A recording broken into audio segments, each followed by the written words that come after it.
centuries, Saratoga Springs has been an exclusive retreat for the world's wealthy elite. Every August, this quiet town of 29,000 explodes to over 100,000 as the horse set gather for the start of the racing season. Highlights include the Jim Dandy, the Travers, and the thoroughbred sales of Fasig-Tipton. But this is a wonderful sale because there's a small number of very nice horses. It's always hard to make up one's mind because there are so many nice horses. But it's one of the most select sales in the world, so it's a must stop. Today, we take you to Saratoga Springs, New York for the August 2004 Fasig-Tipton yearling sale and get an up-close look at these prized horses and a special behind-the-scenes tour of America's oldest operating racetrack.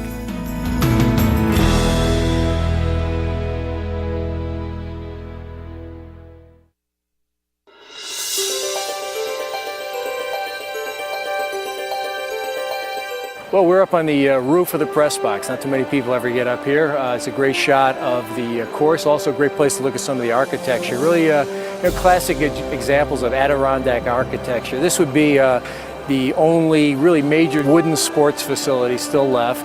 And it's just come out beautiful, but it didn't come out from any particular design. I don't think anybody knows the architect who came up with the kind of cupola effect here.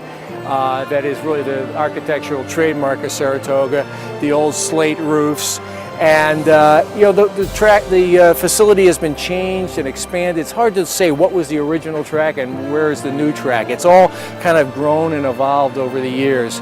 And there's parts of this track that are actually no more than a dozen years old, and you wouldn't be able to tell because the idea was to keep it as close as possible in the style of the original architecture or the evolving style that kind of took hold here. It was not laid out for efficiency. It wasn't laid out for television. It was laid out at a different era, and we kind of adapt it and change it to keep bringing it up to date as much as we can without changing the historical flavor that draws people here every year.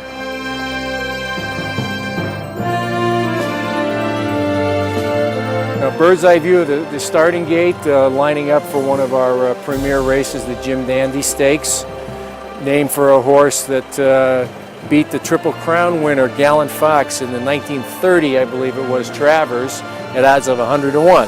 So he's honored by one of our this becomes now our major prep race for the Travers. A lot of horses run in this race before they run in the Travers, so it's named for Jim Dandy. We've got a great view of both the dirt and the two grass courses, the infield lake, the Travers Canoe. And then out behind are some of the barns. About, I would say, around a half of the barns at the track here are located on the other side of our main racing oval.